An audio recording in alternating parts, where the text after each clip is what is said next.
Ça fait toujours un grand plaisir pour nous d'échanger avec vous, d'échanger des informations de l'actualité, les sujets qui font la une à travers la ville de Kinshasa, la République démocratique du Congo. Mesdames et messieurs, de Congo Esengo Officiel Plus TV, je vous salue, je vous dis bonjour de partout où vous nous suivez à travers le monde. Tozali Esengo ya ko kutana na bino lisusu na plateau na biso ya Congo Esengo Officiel Plus TV pour na kobeta masolo ezali kotambwisa Congo na tongo ya lelo bandeko ezosala biso esengo makasi tikana noto seka muke po toyebi ke bomesana kolanda biso na ba invité, bomesana kolanda biso na ba Jonas Chombela, bomesana kolanda biso na ba Christian Bosembe, bomesana kolanda biso na ba George Kapiamba. Lelo biso moko peto leki awa na plateau na biso moko pour tout beta masolo biso peto sala banalise na biso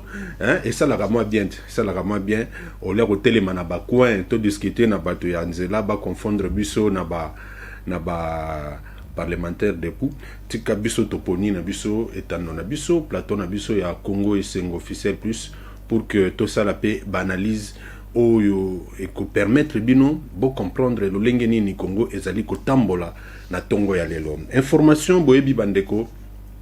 sujet moko ezoli ko sala polémique, sujet moko etiki batonyo soto minoko polele bazali ko tala e ko suka boni ezali makambo matali IGF na ministère ya EPST o ezali ko kamba mana ministre Tony Mwaba nani kati ya IGF na EPST ministre à lobby vérité. IGF à lobby tentative, il y a détournement.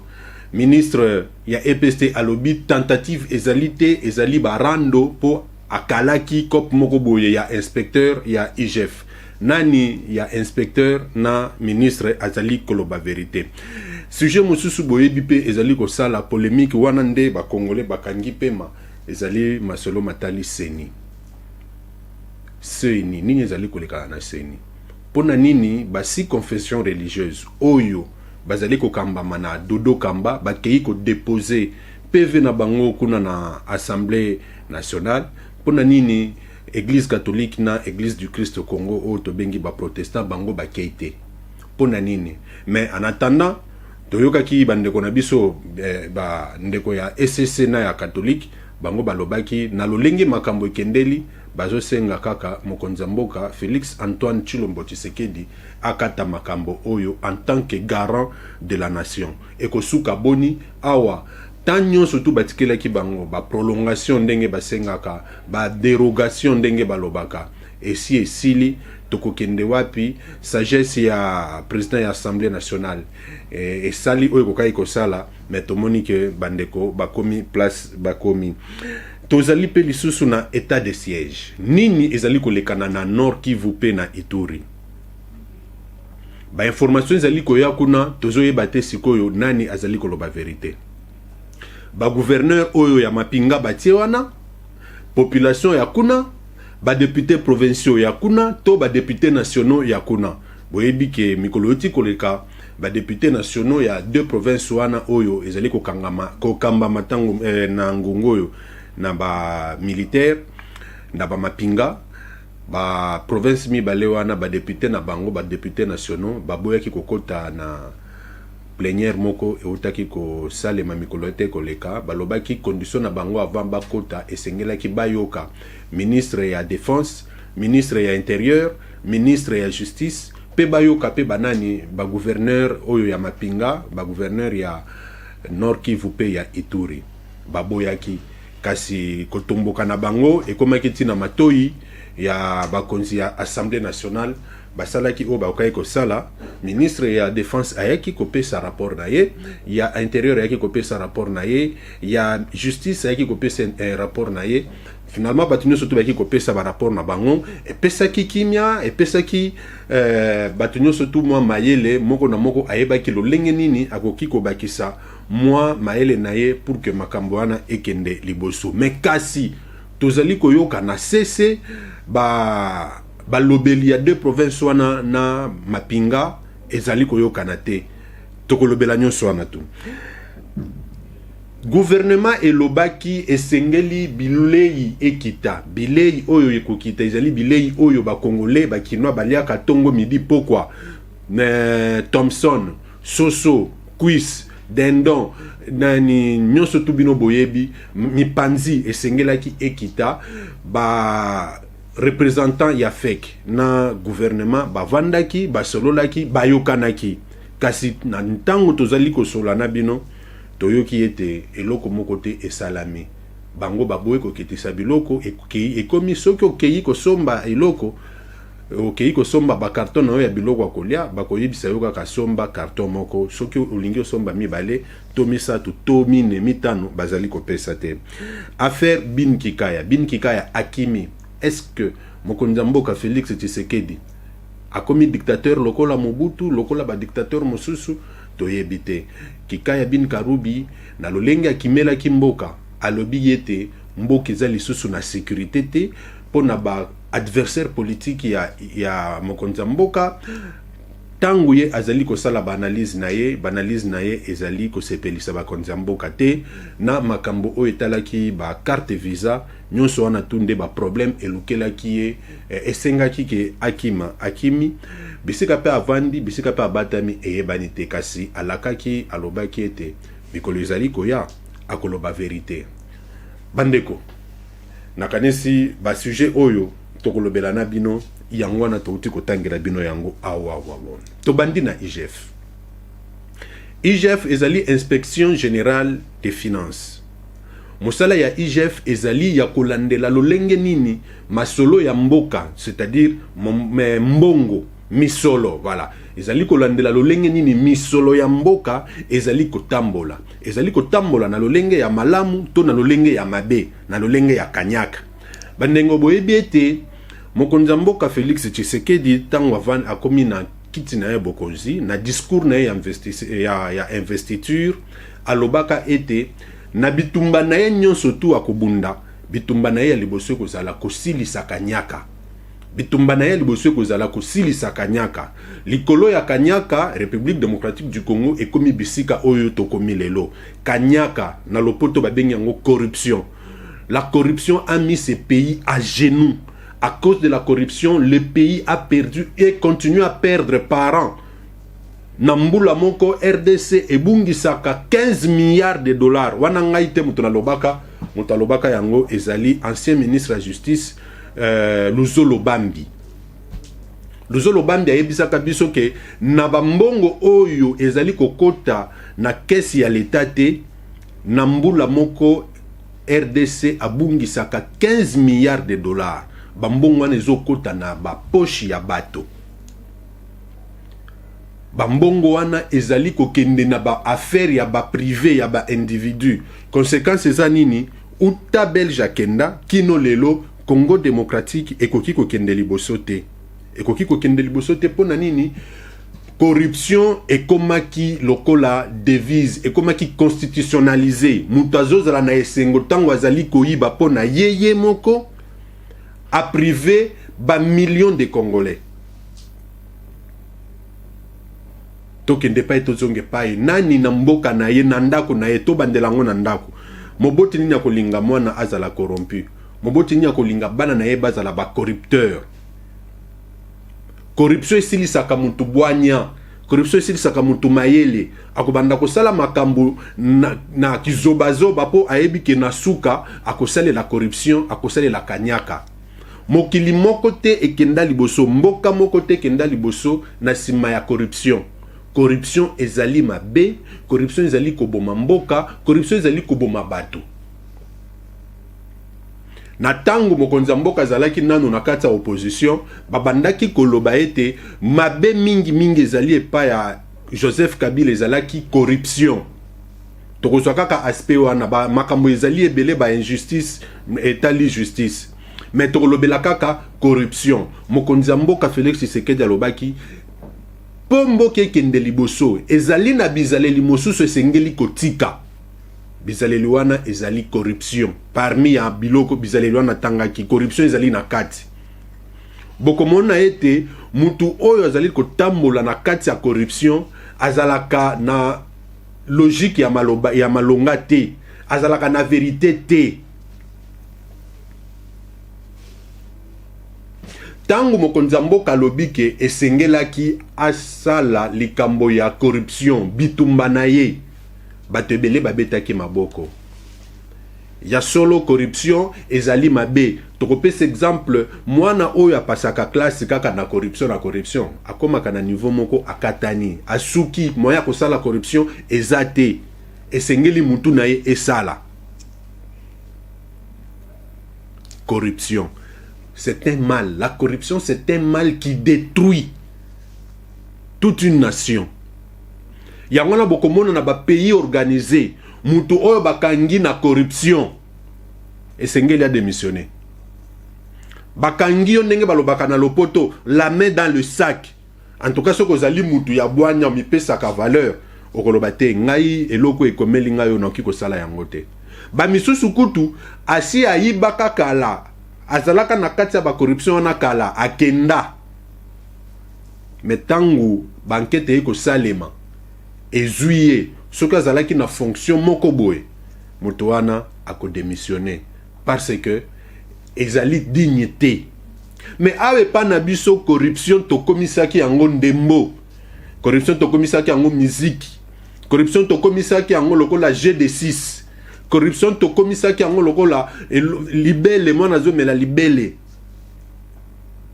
corruption ekoti biso tina misisa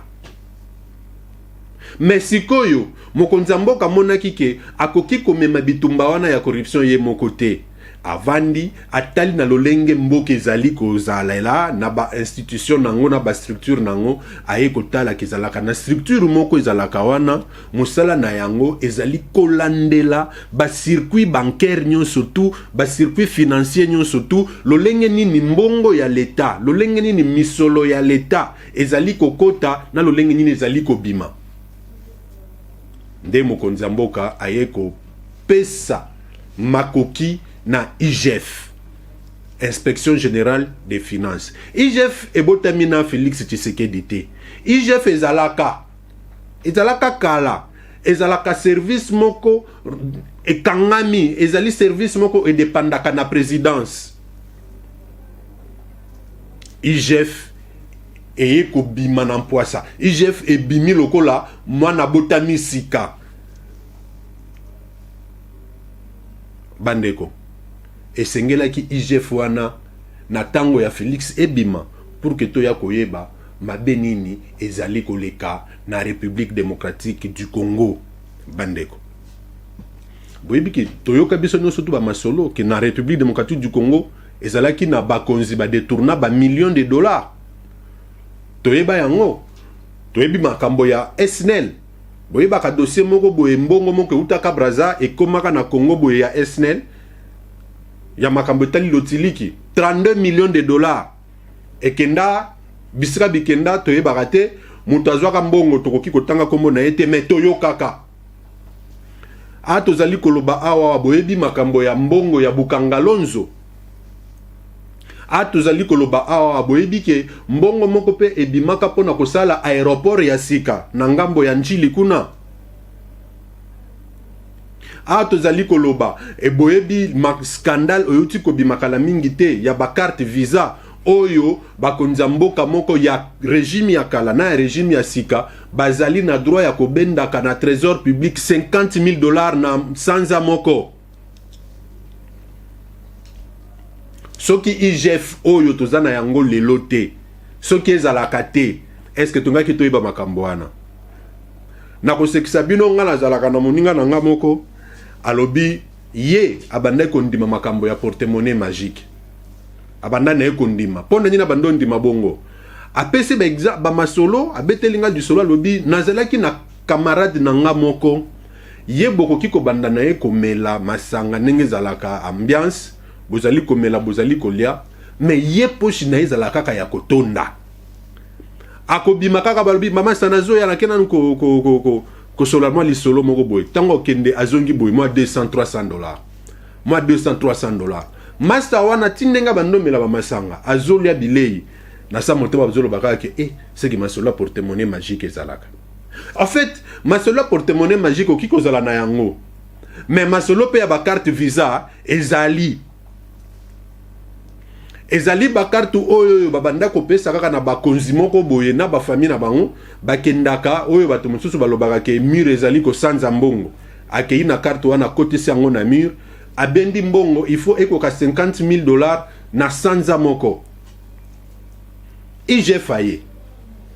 IGF abandi kosala mosala na ye nani ayebaka ke mbongo ebimaka mpo na bacertificat ya bana na badiplôme eke bambongo wana ekendaka toza soki na 3 ans soki 4 ans bacertificat na badiplôme ebima te banani bazwaka bambongo wana bainspecteur soki baproved biso nyonso tolandaka ndenge makambo elekanaka na justice na ndenge justice ekataka makambo wana na ndenge tata wana akweyaka abanda kosatandre na eloko wana te bandeko botala niveau ya congolais esika azali ozali ko privé na bana kelasi au privé ba document oyo eza ko justifier ke mwana atangaki asilisi kelasi na mbongo na ye olie yango ya liboso tango kolinga akota na université ekosenga amema attestation soki de réussite esengeli akende lisusu kaka kuna epa na bino bokosenga lisusu mbongo soki $10 soki combien de dollars bozu yango pe lisusu mais mwana apeselaki diplôme na ye mbongo bino bolie mbongo lelo a tozali koloba boye tozali na dossier etali IGF na ministre ya EPST Tony Mwaba nani ya Tony Mwaba na ya Jules Alingeti azali koloba vérité Jules Alingeti alobi ezali na tentation ya détournement ya $16 millions équivalent en francs congolais ezosala ba 33 milliards ezali na batu na ministère ya EPST na ministère ya EPST tomoni ministre Tony Mwaba balobi Tony Mwaba azali na kati ya COP pour que babimisa 33 milliards na caisse ya l'État pour na makambo etali ba surveillant ya ba examen ya tenafep outi koleka na examen 4 jours ya exeta o ezali ko ya mikolo oyo kala mingi te bandeko IGF inspecteur na batu na ye asi atie mitambo par-ci par-là babenge bayebisa balobi ke ezali na mbongo moko ezolinga ebima tozomona ngo clarté ndeko alingete epa leki na bilili alobi te ezali na mbongo moko lingi ebima tentative de vol tentative de détournement ya mbongo moko ya l'État tozali komona clarté esengeli bayebisa biso mbongo wana ekei wapi ministre alobi ngai nayiba mbongo ya l'État ngai Tony Mwaba tobundisi Kabila po na corruption ngana ya kokota na corruption te ezali bitumba kaka po na nini po Jules Alingeti na bandeko na ye na ba collègue na ye bazalaki na COP moko na Veridos balingaki babimisa ba carte biométrique po na bana kelasi basengaki na mwana kelasi moko $5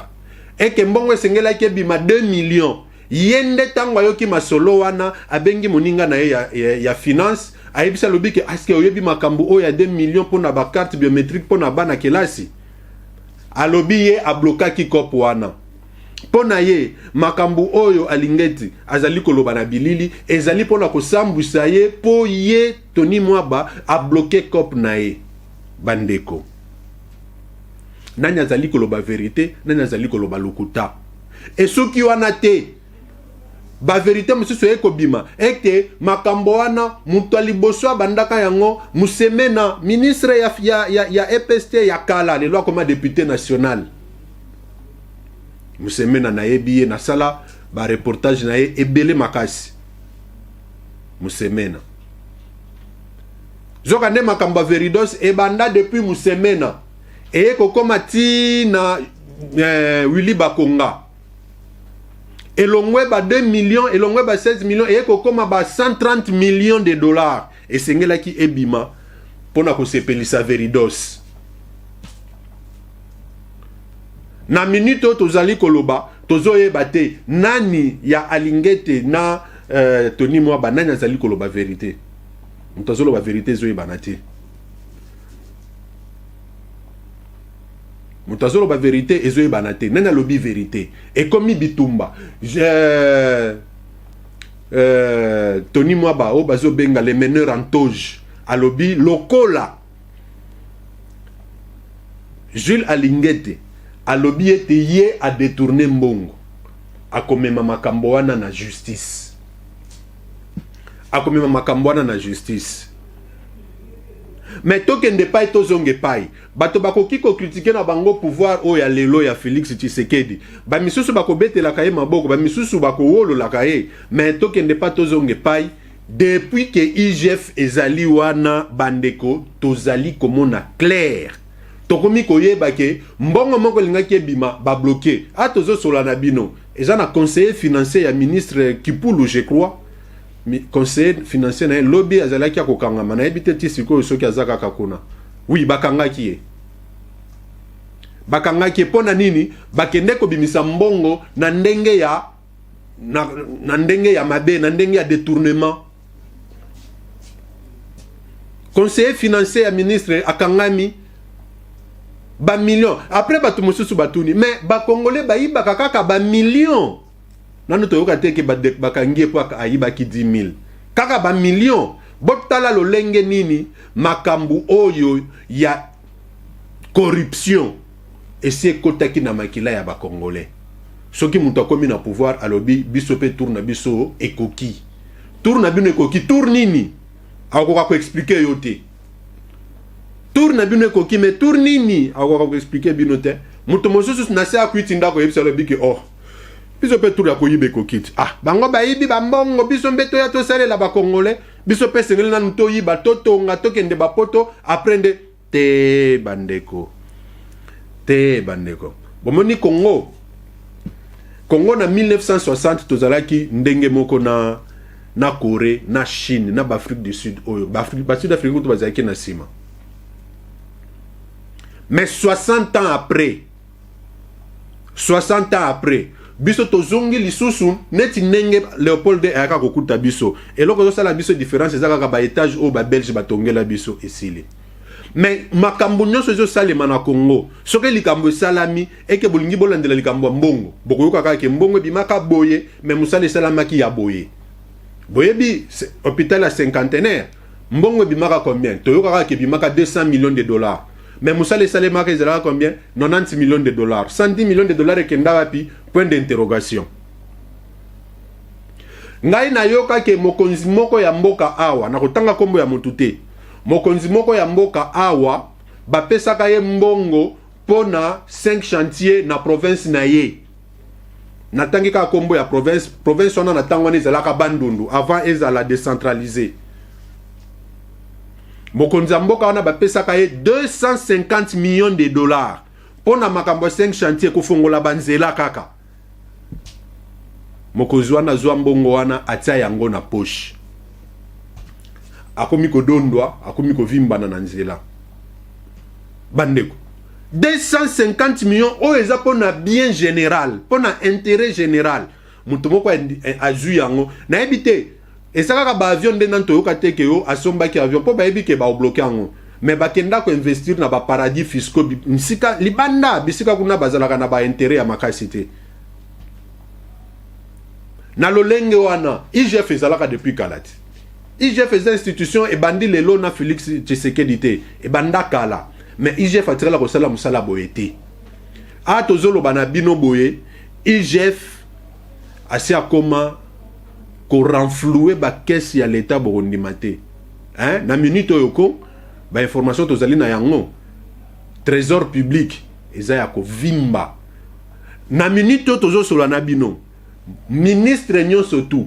mandataire nyonso tu ekomi soki ekomi makambo ya mbongo azongi mutu soki azalaki na likanisi ya kodetourne azongi mutu donc na mokuse depuis que IGF aya bien que batu bazaka tenter na koyiba baza pe kokangama IGF a permettre ba congolais ba comprendre lolenge nini mbongo ya mboka ezali kotambola lolenge nini misolo ya mboka ezali kotambola makambo oyo tokosilisa yango te tokosilisa yango lelo te parce que IGF ekozala kawana pe bato ebele bazali ko souhaiter ete IGF ekende ti mukolo Kongo ekokufa. Lelo Félix akokende oya koya apesa IGF bokonzi wana makoki wana ya ko traquer na lopoto ndenge balobaka, traquer les détourneurs. Il faut les traquer jusqu'au dernier retranchement. Donc, c'est-à-dire, ils peuvent fuir partout. Mais il faut bakanga bango. Mais batumo ko bapesa ki mo mayele, ngana mona ki yango ezali bien. Et ko zala bien te mutu bokanga ki azali ko détourner ou bien assez à détourner. Boba ki kaka na boloko, bokateli 20 ans, après 20 ans abimi, azongeli mbongo wana bosali musala mpunda. Ya bien zali bokangiye botoli na mbongo, bo récupérer mbongo nyonso. Soki bokanga ki pona 10 millions et que beaucoup tiennent à 20 millions. Bozo ngo kaka nyonso parce que azali détourneur. Détourneur na lingala na ebité so to benga ngone nini pichu na ebité so ki détourneur na lingala ba benga ngone nini mais na lingala facile ba ko benga kaka moyibi. Un détourneur c'est un voleur et sengeli beaucoup ta qui est na bosali banquette beaucoup ta qui est na 10 millions nde a détournaki et que boké kuna beaucoup ti azana 20 millions bozo ngone so c'est que nyoso to azana ngone za ya moyibi ba congolais balingi bongo ba congolais balingi tango bokangi mutu ayibi mbongo ya ba congolais ya ba contribuable congolais lingi soki bokangi ye yaza na boloko après bo récupérer mbongo nyo surtout ezongi na caisse wala ndeko sala malamu bandeko ezali maloba tokozongela ezali émission sujet tokozongela kango lisusu boyebi ete Jules Alingete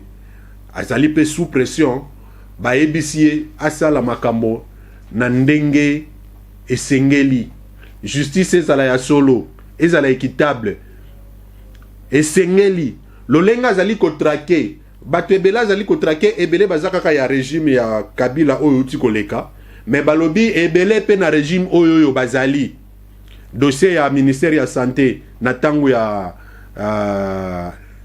nani ministre oyo ya UDPS ya santé nabosani kombo na ye nabosani kombo na ye esengeli balandela yango toyo kape soki asi afuta mbongo ba expliquer biso afuta ki mbongo na ba circonstance nini pona nini ya ye makambo ba interpella ki ete et lobama ki kaka ndenge lobama ki wana après Longondo voilà ministre de la santé Longondo pona nini yete esengeli toyeba pe pona nini akasi bandumbo la te ministre ya économie oya uti kolongwa na gouvernement ya Sylvestre Ilunga Ilunkamba yepe batu nyonso tu oyo toyoka ke babzwa misolo ya mboka basaleli yango ndenge sengeli te esengeli toyeba pe suite na bango ekosala biso bien makasi bandeko sujet oyo ezali tellement munene ezali mulai tokozongela yango mais nakobakisa eloko moko ya suka nayoki ke IGF bakendeki pe na RTNC bandeko na biso RTNC kuna bazali na grève